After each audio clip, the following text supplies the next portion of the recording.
তারা ইসলামিক মামলায় এই সরকারের জুলুমের শিকার, ইনশাআল্লাহ তাদের সবার জন্য প্রক্রিয়াধীন আছে জামিন। এখানে যেন কেউ উশৃঙ্খলা না করে এবং তাদেরকেও ইনফরমেশনটা দিবেন যে মামলাই আছে ট্যাগ দেওয়া হোক, রাজাকার জঙ্গি যা ট্যাগ দেখ, যদি কেউ অপরাধী না হয়ে থাকে হেফাজতের আলেমরা সহ আলহামদুলিল্লাহ সবাই বসছে যে এই আলেমদের আপনি সহ যারা আছে মাজলুম বন্দীদের মুক্তির একটা প্রক্রিয়া চলতেছে। হারুন ইজার ভাই, শাইখ হাদিস মামুনুল হক সাহেব সবাই এটা নিয়ে বসছে। দয়া করে এখানেও যেন কেউ বিশৃঙ্খলা তৈরি করে দেশের পরিস্থিতি গোলাটে না করে। আমরা এই জন্যই বড়দের পক্ষ থেকে আসছি সাহেব, ইনশাল্লাহ আপনারও হয়তো মুক্তি ত্বরান্বিত হবে ইনশাআল্লাহ।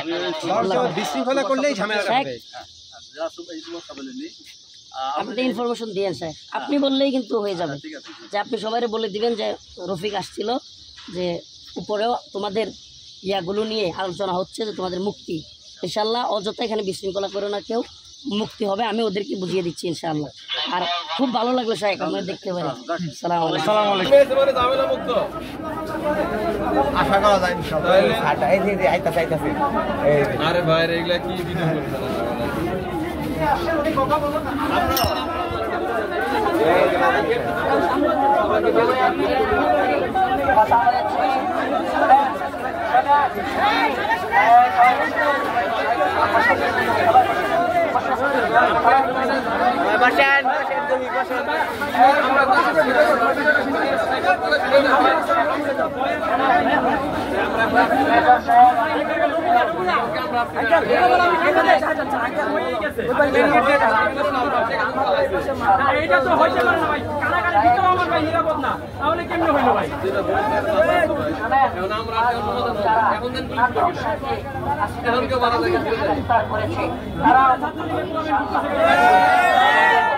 বের হবে কেন ভাই?